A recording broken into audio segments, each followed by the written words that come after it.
Gosh, my favorite thing about the picture book series is that I've done some school visits, and just my favorite thing in the world is doing these school visits. And at some point in my presentation, there will be a kid that raises their hand and just says, I'm dyslexic too. They just want to interrupt me and tell me that they're dyslexic, and it's like, that's something I never would have done as a kid Love that. Yeah. This is Megan, owner of Dyslexia on Demand. And I'm Eryn, owner of Advocate to Educate. And we are the Don't Call on Me podcast. We are here to talk about dyslexia, to remove the stigma, to hear what families really go through, and to share their stories. In both of our businesses and personal experiences on a daily basis, we listen to people telling their stories. Many of heartbreak, many of struggle, but most all have a silver lining, even eventually. It's all about the stories. The more we share, the more we realize we aren't alone and we are a community. No, a tribe standing together. Today's episode is sponsored by Dyslexia on Demand. Dyslexia on Demand uses only the highest trained dyslexia therapists, and it's all one-on-one and individualized to your child's needs. The best part is that it doesn't matter where you're located because it's all virtual. Visit us at dyslexiaondemand.com to learn more. Today's episode is sponsored by Advocate to Educate. We help parents navigate through the confusing maze of special education in public schools in California. We support families starting as early as preschool through 12th grade, creating individual education plans to support the specific needs of your unique and amazing child. To learn more, go to our website, advocatetoeducate.com. All right. Good morning, listeners. Today we have our friend Christa here, who's going to share with us some wonderful things she has done with her dyslexia experience. But first, let's welcome you to the Don't Call on Me podcast. Tell us about yourself. Where do you live? Who do you live with? Where are you located? Yeah, thank you. I'm down in Orlando, Florida right now. I'm an artist and I've kind of lived all over. And right now I live with my boyfriend and my dog. Actually, we have two dogs. We just got a new one a couple months ago. And yeah, thank you for having me. I'm dyslexic, and Very I've cool. been dyslexic since I was 7, but I guess probably before that too. Probably. Most likely. Speaking. Yes, exactly. So, Yeah. well, thank you so much Doesn't for just being happen here out of today. nowhere. No, it doesn't. So let's start with your first memory. And you mentioned being 7. I was 6, 7, second grade-ish as well when I found out that I was dyslexic. So why don't you tell us a little bit about what led up to finding that out and how that beginning time of life was for you? Sure. I don't remember too many indistinct struggles before getting diagnosed. I was diagnosed in second grade. I'm sure that I was struggling or not making the progress like my peers were, but to me, I was just going to school, and I think it was definitely my second grade teacher who noticed it, and I think, I'm very fortunate that I was in a really good school district and I was getting a diagnosis even, especially it was 1997. My mom's also a teacher. She's an art teacher. And so I think I had a lot of people looking out for me, I guess, is what I'm saying. And I remember getting the diagnosis, and I remember it was actually so much fun being like taken out of class to do these tests. Like, I think we did it over the course of a couple of weeks, like there's all these like little puzzles and little like timed activities. I love that you're saying that because I've never heard anybody say that. And for Oh, really? so many parents are terrified of having their kids get tested. So Yeah. many. They're like, what is Oh it my going to be like? This and that. And I'm like, and I try to explain to them, it's not like the kind of test that you get that you're anxious about. It's like, it's puzzles and things like that. But I'm so glad that you said that because more parents need to hear that you loved it. Yeah, no, that's funny. I've never have really talked about this, but I remember I was like in a session having the test done at one point, and was working with the counselor or whoever was with me, and the recess bell rang. The teacher didn't realize that the recess bell rang and that I needed to go to recess, and I also didn't, even though I knew it, I didn't tell her because I was like having fun doing the puzzles. But That's awesome. Yeah, but I would say my elementary school years were definitely defined by my struggles with dyslexia. It did snowball from there, and it was a big, there was a lot of hurdles for me to get over during that time. But yeah, getting diagnosed was okay. I know that you're in Florida right now. Where were Yeah, you then? Dayton, Ohio. I'm Okay. from a town called Oakwood. It's like a suburb. Well, yeah, it's close to Dayton. Well, I got an IEP, and I think that I think my mom got that, like, I think it's called Hooked on Phonics, that program that people were doing at that time, and she worked with me a lot outside of school. And I think at different periods, I remember being tutored after school, like working with a specialist, and at other times, I remember being taken out of class and actually like in a separate classroom for a couple hours, or at least an hour a day maybe, or well, I can't really remember the exact time, but I was in that class with like two other boys. And like, it's funny because I always talk, oh, here's my dog. I always talk about how, this is Nellie. I don't really I don't remember knowing other kids who were dyslexic, but looking back, I think those two boys were my separate like reading class were probably also dyslexic.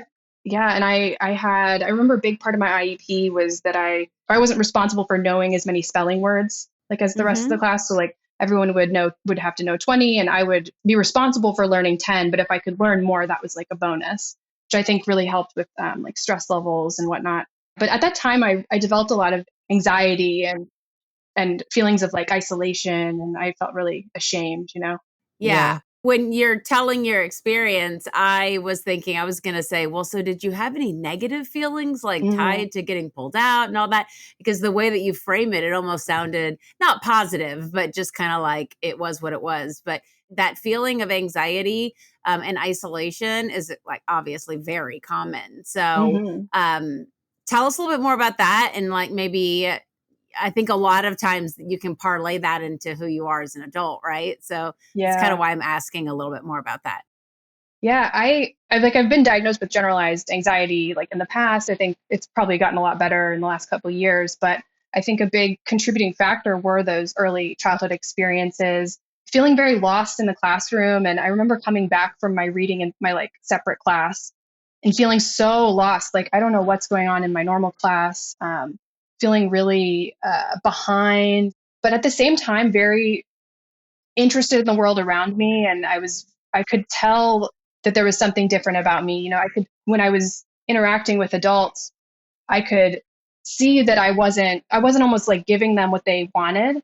When you're trying to teach someone something and it's like been 5 times and they still don't get it, like you could feel that stress level coming from you from the adults.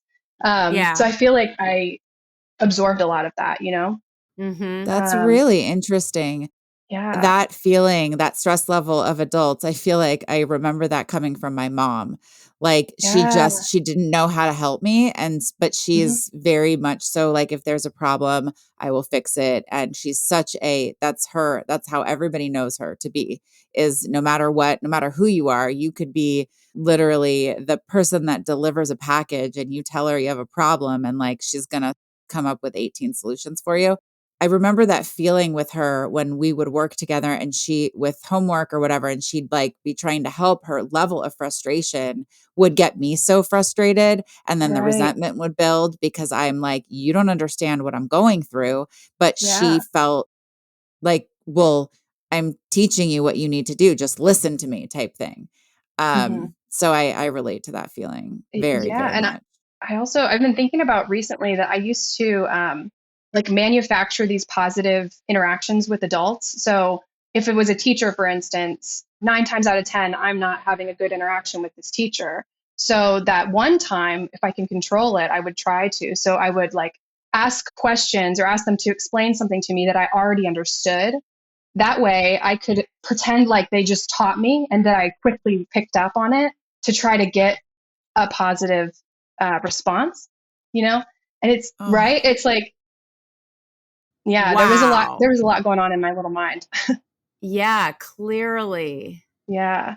that's like now I'm trying to think about, did I do that? Because I Yeah. could Did you totally do see that? myself doing that. Did you, Um, did you find yourself like trying to cover up your dyslexia or like cheat? oh my God, cheating. Yeah. Yeah. I mean, please God, don't judge me. I'm totally going to hell, but I swear I was trying my best. Okay, that was my Yeah. little prayer to make sure that, I don't get struck by lightning. But I mean, no, I cheated. I don't know. This was a long time ago, but we would like sneak into the room and like literally change our grades on the computer. It was Oh, bad. wow. We were like, and this, I'm talking high school. So yeah, Mhm. please nobody report me if that's even a thing, because it was like Eh, over how many yeah. years ago, but still 25 years ago. Um, Even so, I mean, for me, I really attempted to not read. That was really Yeah. like reading was just so taxing, and I would do anything in my power to do an alternative. So while Yeah. yes, there was a lot of hiding, I always tried to look busy. That was my thing when the teacher's eyes were up and like scanning who to call on. And that's why we named the podcast Don't Call on Me, Mhm. because I would always be busy. Like somehow, I don't know, I was doing nothing, but I was looking for something always, or Mhm. attempting to tidy my books or whatever was in front of me to look like, wait, right now would be very inconvenient to call on me type thing. So yes, I hid in that way, but I also, any reading assignment that was assigned, I would either watch the movie or ask a friend. There was no way I was going to be able to read the amount that I had to read. And honestly, it could have been one Mm. page, but to me, it felt too daunting. While I talk about changing grades, we did that once. But that being said, like I got fairly good grades compensating with other ways, but at the same time, yes, to answer your question, I absolutely hid what was going on because it was mortifying. For Yeah. me, I was not going to be reading out loud in front of my peers. There's no question. And if Oh, I yeah. did, right, I would have had to practice that paragraph way in advance and I would Mhm. still mess up. And then there would be a student that was like on a roll and they would go, oh, just keep going. Or their paragraph was short and they go, oh, keep. And then you're like, oh my gosh, now I'm not number 20. I'm number 21. And you have to go back and, oh, Yes. Yes. Yes. Oh my God. You're like, okay, you yeah. really messed up my pre-planning here. I'm not ready. Oh Yeah. God. I know. Oh my Yeah. gosh, me too. How did you get through high school? And what kind of grades did you get? And Mhm. what do you remember in, like, if there's a significant experience you had in middle school versus high school? Talk about that with us. Yeah. So by the time I was going between sixth and seventh grade and I was starting in a junior high school, I had the opportunity to be retested, which I don't know. I'm not an expert on this, so I don't know what the rules are now, but I had to like get retested in order to get accommodations for junior high. At that time, I was like doing okay. And my mom always describes it as like at times I was really like borderline. Like on paper, I was borderline, but in reality, I wasn't doing a lot of work and I was doing a lot of finding ways through the system. And I really saw school as this like weird mechanical system that I needed to like give to. But anyhow, so I was at that point, I was really ashamed of it. And my mom was like, okay, well, do you want to be tested? Like maybe we just try to go for it without the accommodations. And I chose not to get the accommodation. So I didn't have any like formalized support in junior high and high school. Looking back, I probably should have, and I think the most challenging subjects were, oh, let's see, kind of all of them. Math was really good for me for a while, until my Mhm. school we switched into this weird system of like integrated math where like instead of like algebra and then geometry and then trigonometry, you had like everything all together. So it was like math like one, two, three, and four. And I think part of the idea behind that math program was that it was also going to incorporate language. So it was a lot of Yeah. word problems. So it was just Ugh. like I was in on like an honors math class until they switched to that, and then I was like grade levels Yeah, behind. until it wasn't numbers anymore. Like that Yeah.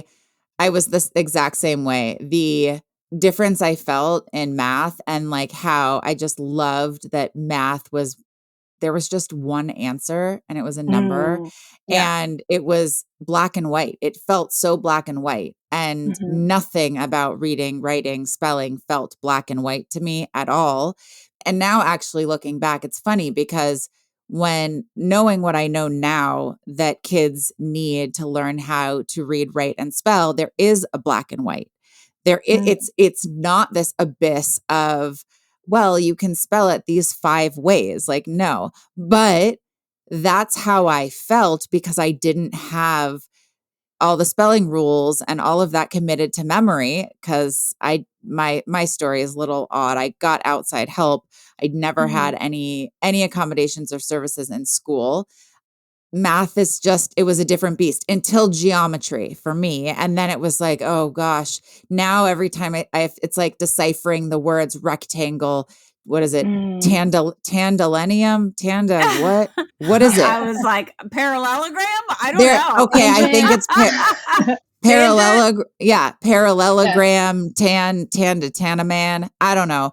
And it was like, okay, this and word problems, forget it. Always, no matter what, the word problems, like it would be, okay, here's all the computation. And then you get the 5 word problems and that's where you bomb. And for me, it was so bad. I didn't attempt it most of the time because I had the experience of when I attempted it and I came home with such a good feeling, like I nailed that. And then I would get the test back and no, I did not nail it. And that feeling, I had that feeling in every subject. I always felt very curious and excited to learn and interested. Research, I love researching, but I'm really bad at actually executing the research paper part. So I would go into every test, every assignment feeling like I did my best. And then the results just don't match your internal, how you feel. Oh, it's horrible. Those feelings of like, I nailed it, man. And then you get it back and you're like, how did I feel so strongly that I did it well and I just bombed it? I mean, and when that happens over and over again, it's a lot. It's a lot. Yeah, it's got to be so defeating to like see that cycle over and over again for yourself and to pick yourself back up and do it again. And I mean, I guess that's one of the things that we always say is a dyslexic strength is that perseverance. I guess that's where it comes from, but still to kind of muster that up and do it again until you don't, which is common too. Yeah. And there's a lot of and we'll get to this a little bit later. This is a question we ask later, but it feels appropriate. So I have a little voice in my head that tells me X, Y, and Z about myself that completely for me stems from being dyslexic. And before I tell you what my voice is, I'm curious to hear, what does your voice tell you? Because I find that if I ask this question, and we've asked it to everybody who's dyslexic that has been on our podcast, it's really all similar. So do you have that? Can you relate to that? And what is that voice for you? Yeah, I think that my voice has changed drastically over the years. Thank you for saying that, because my voice has changed over the years. I'm saying before healing, right? Oh, sure. Like what was the voice before healing? Just that you're stupid. You're dumb. You're not smart. And I'll probably get into this later, but in college I got retested. I did actually have some accommodations for like the last half of college. And, they do an IQ test, or at least they did an IQ test with me. And my IQ was great. It was way above average. And it's really hard to, I don't know, just compare these two ideas you have. This idea of yourself based on how the world is responding to you, based on how your teachers are responding to you for the first 18 years of your life, and then what is actually true. Totally. We actually, we have a student here that we brought in not too long ago, and they literally have a genius IQ. But that is the exact feeling of that child still. I mean, all of the G's are up there, in these ungodly numbers, like 145, I didn't even know the test went that high kind of thing. Right. But this child feels like a total imbecile. And it's just, it's crazy how your perspective can be so different, but it's from the experiences, like the walk that child is doing, and just not being all, it's just so saddening and maddening, what our brains tell us too, right? Yeah. Like just from our own personal experiences, and how you can be super high one day and then one little thing happens and the next day it's just plummeted. And so, and especially kids, I think that they tend to dwell in that plummet place. It's so sad. Yeah, I want to also and bring this up because I know, Krista, you're going to totally relate. So I want to share that, and we spoke about this to a different interviewee, but I want to share with you and just bring it up in this time because I think it's really important that our kids in America are going into a school system. If they are not at a dyslexia specific school, they're going into a school where every day it's being reinforced that they must be stupid because our classrooms are not designed for our types of brains. So when parents come to me and they say like, oh, yeah, my child's like a little bit down on themselves, but like for the most part, they're great because they have other things they're good at. I have to remind them that now every day that they're in school in every subject, because we don't get away with having math just be numbers anymore, that reinforcement of their difference in reading, writing, and spelling is brought up every single day. How Yeah. is that child not traumatized in an environment where most of the time their teacher doesn't even know what dyslexia is? And they're not in special ed and they shouldn't be in special ed, but their own gen ed teacher hasn't taken the time to Google it. I'm sorry, but that's like, Yeah. that's how at this point, I'm just like, there's so much free information. There is no excuse for you to not understand. Every single teacher in America at this Mhm. point, there is no excuse because it's 20% of our population. You can, Yeah. my like blood pressure's up right now because it's so freaking frustrating that we have to continue to advocate for something that administrators are still in denial of. They want to minimize the experience. They want to say, well, it's not that big of a deal. It is a big deal. And Mhm. when the teachers cannot even have the sensitivity to be thinking in front of, I'm thinking of like kindergarten, first, second, and third grade teachers. If there is a child that is behind it with spelling tests, for instance, and they have failed more than 2 spelling tests, you need to look into that. Because what you are going to be reinforcing is that little voice in their head that tells that kid how dumb they are over and over and over again. It's just, it blows my mind that that continues to happen when our experience, I'm definitely older than you, but not by that much. Mhm. And we both had the same experience. Like we go into Yeah. an environment and we're just reinforced that we're idiots. And it's so sad. It really just bums me out.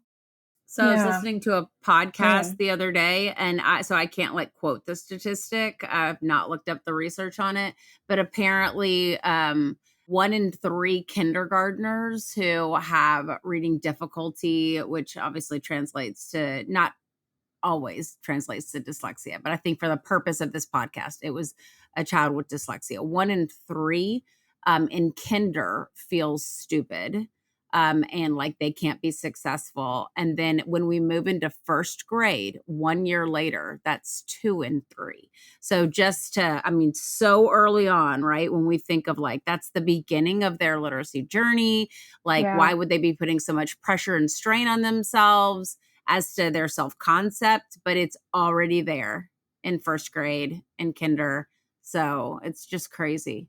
It's very timely we're talking about this because my son's in first grade and Mm. he's dyslexic just like I am. And I've always been very straight with him and connected with him on a level like, hey, it's you and me, dude. Like we're we're on our own little island when it comes to this. And I want you to be proud of who you are and proud of your learning abilities and the amazing brain that you have. But in your school, they're not going to understand you and you have to stand up for yourself. I'm Yeah. already having that conversation and it's scary as a parent Mm. to know that I'm just kind of feeding him to the wolves. And granted, I love his teacher. She's fabulous and it's not personal to his teacher, but it's the whole school environment and it's the curriculum that they're using and it's the way that they're presenting materials.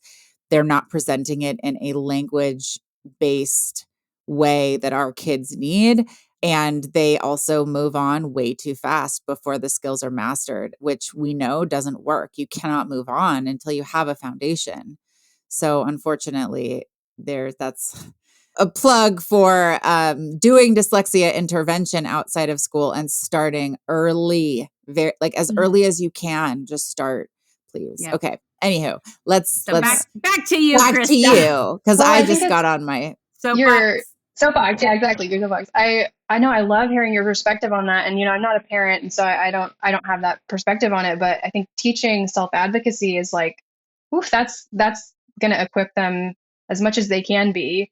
I think it's unavoidable trauma in this category. I like, in this what we have right now in front of us in most school systems, there is going to be some amount of emotional damage done.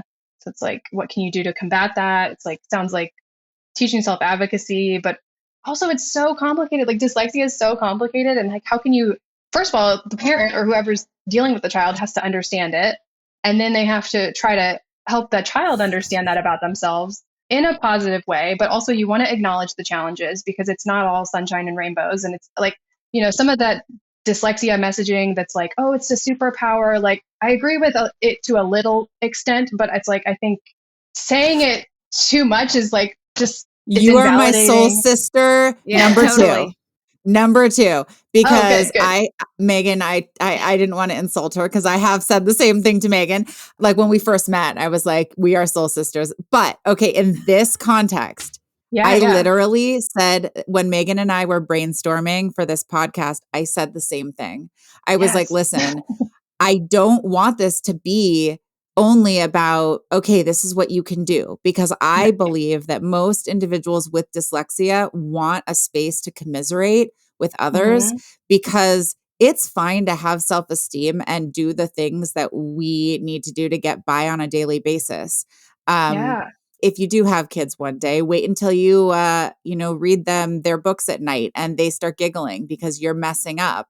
And they say, can daddy read instead? And everyone's laughing. And of course, I'm not offended at all, but that's the reality. And then what happens the next night when you go to read to them? You're like, all right, I guess my husband should read, right? And Mm-hmm. those things still come up, and it comes up in different ways as an adult, right? Like I'm trying to run a Mm-hmm. business, and that voice in my head tells me no matter how hard I try, it's just a waste of time because I'm not going to get it right and I'm going to fail. So like just putting in effort, why would I do it? And that's not a way to run a business at all. So I have to fight that on a daily basis, but it will not be sunshine and rainbows for me, until the next generation of kids can be seen for their abilities, and we can create a school system that does have a bit of a separation. And I don't mean that they need to be separated, but our kids need to not be put in special ed. Of course, some kids have other issues going on, but I'm strictly saying like they don't need to be labeled. And I don't even like the label of special education anyways, but we don't need to spend resources that kids with cerebral palsy and all these things Mm. need.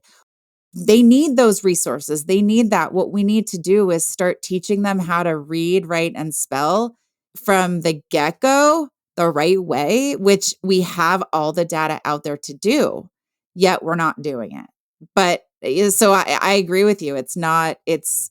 We're not there yet for it to be sunshine Yeah. and rainbows. And it doesn't feel like the world yet has fully embraced learning the way that we learn, right? Like, Mm-hmm. I don't know how college was for you. I was going to ask you if you had an easier time in college. I certainly did. Where I went anyways, they were a lot more flexible. They could be more flexible with me than the poster that I had to do in English class because the teacher was too lazy to make it in some other fashion for me or whatever, right? But how was college for you? Yeah. College was pretty great. I went to the University of Evansville for undergrad, and I actually have a graduate degree also from the University of Connecticut. I studied theater design and technology, focused on costume design. So that's the other thing is like, because I have an art teacher mother, I've been sewing and painting and drawing and doing all these other things, in our house all the time since I was before I can remember. I think that my grandma and my mom were teaching me how to sew when I was like 3 years old. And so I went to college for something that I was very interested in, and I think that helped a lot. But I think a lot of people think, oh, art degree, like it must have been so fun and easy. And yeah, it was fun, but it wasn't necessarily easy.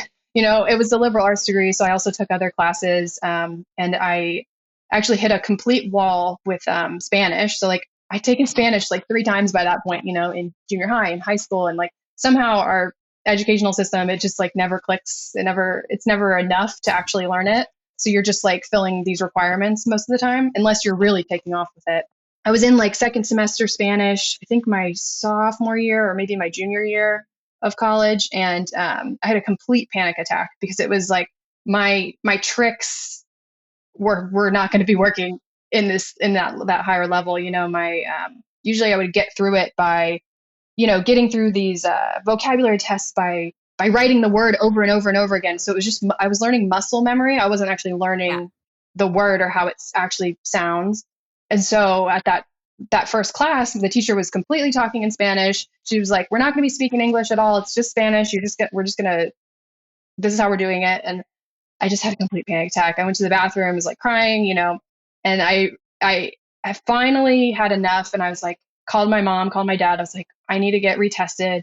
I need to get some help. And it wasn't just that class. I also needed some support in some other classes where tests were really difficult. Like I had a theater history class that was super intense, the most intense class I've ever taken, probably. It's just a lot of reading and a lot of tests, a lot of essays.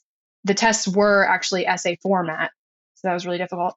But that teacher was amazing. She really was kind. And she was one of the people that pushed me to get tested, because I told her I'm dyslexic, but I don't have it on paper. And she was like, okay.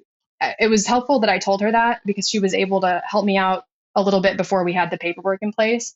So I had extra time on tests, which helped. One of the coolest things about that was that I got to also, instead of the language requirement, we substituted in some cultural classes that I would have never otherwise taken. Otherwise, yeah. We're making up words here. That's fine. And it was, what did I take? It was Egyptian archaeology. I was sitting in this class with all these archaeology majors, and then this teacher walks in and she's got a bunch of bags and she's shuffling in and she's like, "Sorry, I'm late. I was just on a plane. I just got back from a dig in Jordan." We're like, "What? This lady, she's the coolest." She was like Indiana Jones, in my theatrical mind, she was Indiana Jones. And I really enjoyed that class. Yeah, I took some other cultural classes too. I can relate to the experience in college because I went to Brooks Institute of Photography for my undergrad. Mm-hmm. I spent my first year in Boulder, at UC Boulder, and just fell apart. Like there was no way I was going to be in a lecture with 500 kids and not have to even go and take one test. And that was it. There was no way. And I learned in that moment, I thought I learned in my head, what a dumbass I was, and continued to reinforce being so, quote, stupid. But really, it was the environment and me not being able to learn in that environment. So I went to photography school. And what's so funny about your story is that when I went, I was thinking, oh, I'm not going to have to take English, thank God, right? Oh my gosh. Right. The classes were so technically hard. And I did absolutely have to take all of the academic classes that I remember doing so poorly. But you know what? I got through it. And then I went to a college that oddly only had essay format for everything. There was there were no tests. It was all written responses. And I, again, had a panic attack just like you. And then I was like, you know what? Let me just try it. And the teachers were like, just try, we'll help you. And honestly, it elevated my confidence so much, because that's all I did for however long I went there. That is all I did, was write essays and go to the writing lab there and get help. And it really did, now having that other degree that was solely based on writing, it did really boost my confidence. So let's go back to our kind of formatted questions here, just to make sure we get all of this documented for the sake of your dyslexia journey here. So why don't you talk a little bit about, as an adult, what do you do every day? What keeps you busy? And if your dyslexia strengths come into play now, which I'm assuming as a creative they do. So talk a little bit about how now your world is and what you've done to get to this place. And I want to just add really quickly that this is where Krista's going to talk about the whole place that I found her. She is like living the artist profession. Like she's somebody who is working it, and she's massively talented. I found her on a post in Reddit. It was the coolest thing. What she has, your brain must be just this beautiful creative place. So tell us Thank you. about all that. Yeah, I just discovered Reddit really recently, so that was fun that you found me on there. Not, yeah, I knew Reddit existed. I didn't just discover it, but I just got active on there. So in grad school, I actually studied puppetry arts in grad school, and I was doing a lot of at that time, I really fell in love with writing my own stories and creating my own characters. And at that time, I thought puppetry was going to supplement my costume design career. I thought I'm going to be a costume designer that can also do design puppets for theater. Yeah, my love of storytelling really took off at that point, and I made a short film about my dyslexia for my graduate project, which was what you found on Reddit. It's a 10-minute short film. It's out there for free. It's out there on YouTube. It's on my website. It took me a year to make, and it's funny what I didn't know. I did not know that much about stop motion, but I just wanted to make this story. I really wanted to make some kind of piece of art that didn't tell people what dyslexia was, but showed them how it feels. Because we've been talking about this whole time, just that emotional, that internal experience, that's what I felt people didn't understand. If I was with a professional that understood dyslexia, still I felt you don't quite get the emotional impact. And Totally. in my other advocacy work, I'm also a picture book author and illustrator. I have a picture book series about dyslexia, and I focus there a lot on the social emotional development of dyslexic children and helping support them in their emotional needs. So this is really where I can help and contribute to the universe, because I'm not I'm not a dyslexia therapist. I'm an artist, but I have an experience that I can tap into to hopefully help others. It's hugely valuable. I mean, your stop motion film, it illustrates exactly what the purpose that you were trying to get at, right? I mean, it made me cry, and there's no words in it, right? Yeah. And I think that what you're bringing to the table is exactly, we don't all have to be dyslexia professionals to understand what that experience and that journey is like, right? And so being able to find some kind of parallel with someone else where they know that somebody else identifies, and really to just spread that message out. I mean, back to what Eryn's saying, shame on you, teacher, for not, looking up what it's about. Okay, well, don't even look up what it's about. Watch something like what you created to understand a little bit what it's like to walk a mile in one of your students' shoes. So, Megan, and I don't think you intentionally said it in a negative way, but when you just said something, or I heard it this way, that you don't necessarily have to have dyslexia to understand, or to, no, you don't have to empathize. be a dyslexia professional. Yeah. Professional. Yeah. That has come to mind lately a lot, because okay, I'll use this example. Later in my life, I struggled with an eating disorder that kind of took me by surprise. Well, it didn't really, actually, if I really looked back, but that was my secondary way to deal with the emotions of my dyslexia that ended up occurring. That all being said, when I was trying to find treatment, it was very difficult for me to take advice from somebody who didn't also struggle with that same disorder, because I felt so much more comfortable sharing with somebody that I could say, blah, blah, blah, blah, blah, you understand, right? And just having that ability to understand what it's like, I think through art, through our voices, that's the whole purpose of making these shorts or any type of art around this, because so desperately we want others to understand and walk a mile in our shoes, so that they can really understand that this experience of being dyslexic does change the way you exist on the daily. And that is not just because we're having to read everywhere we go or write everywhere we go. It's just the way that we take in information and all around us. So it's not just when we're doing academic tasks. I think if anything, that's another piece of this that I want others to understand, that dyslexia is in our thinking as well. It's not just in a classroom that this shows up in our life. And most of the time when we have that type of dyslexic brain, we are really good at X, but not so good at Y. And like the reality is people can have the same thing with math. People can absolutely have dyscalculia. I love saying that word. And right.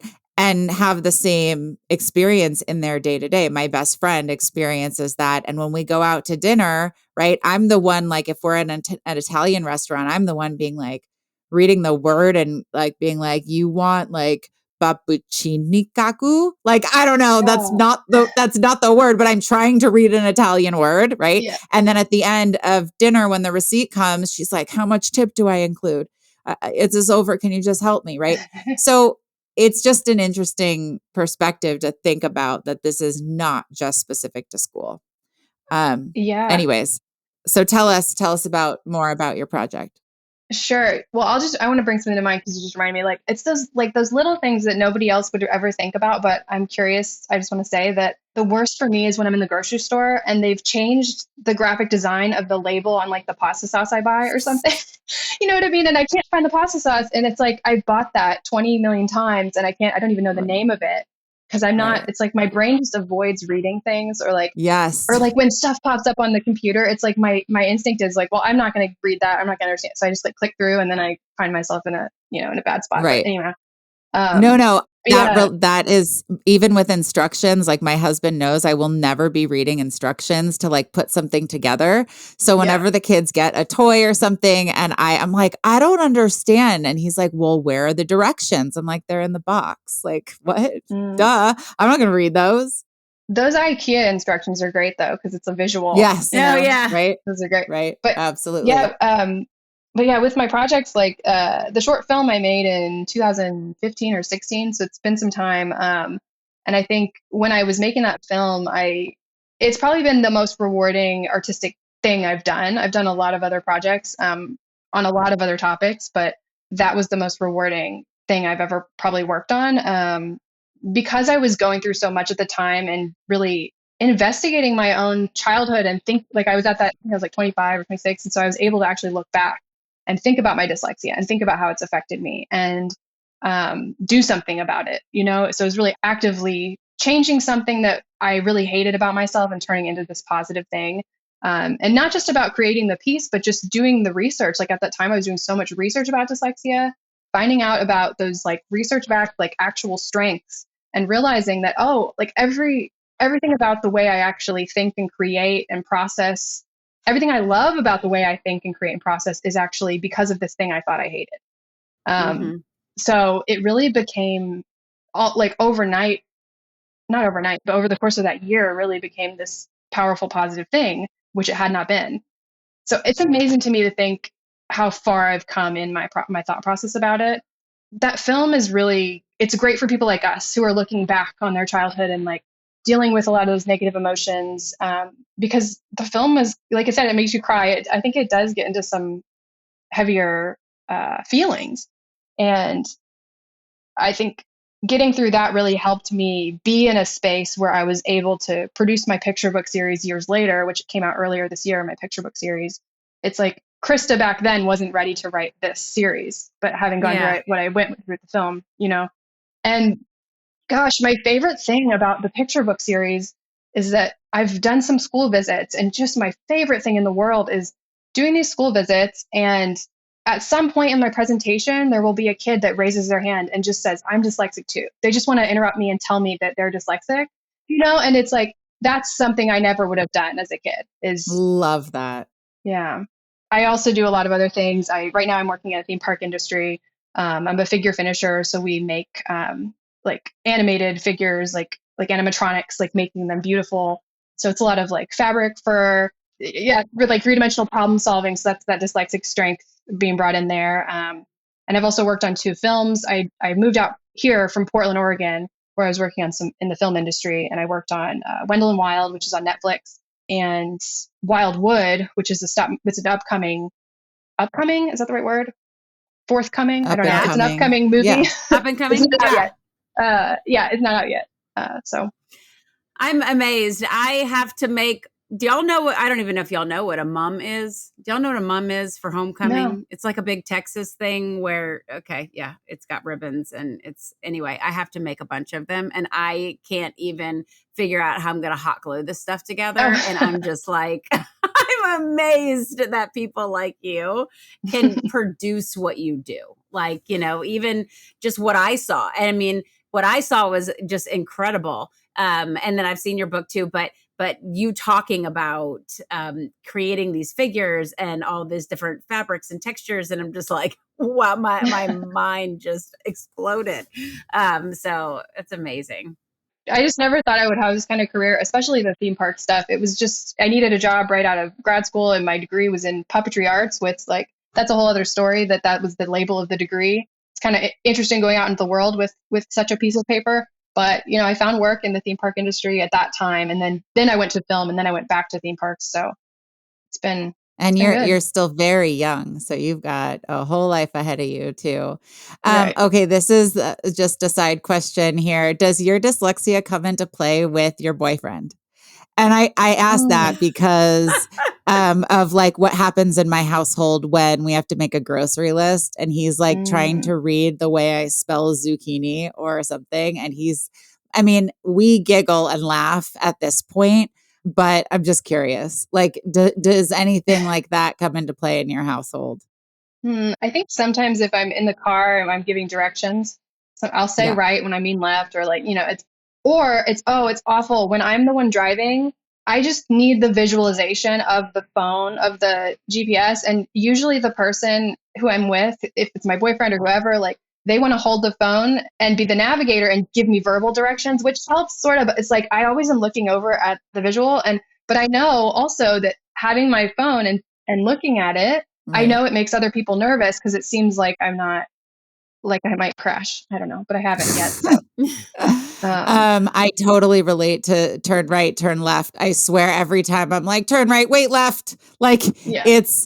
or trying to give verbal, like my husband recently came to me and he said, what was he looking for? He was looking for something. And I was like, oh, it's in the garage. And then I had to stop and be like, okay, how am I going to describe this in words? Like Mm, just putting it into language. And at this, having a 9-year-old and a 7-year-old, I'm like, is it just because I'm a busy mom or is this my dyslexia because I'm so exhausted?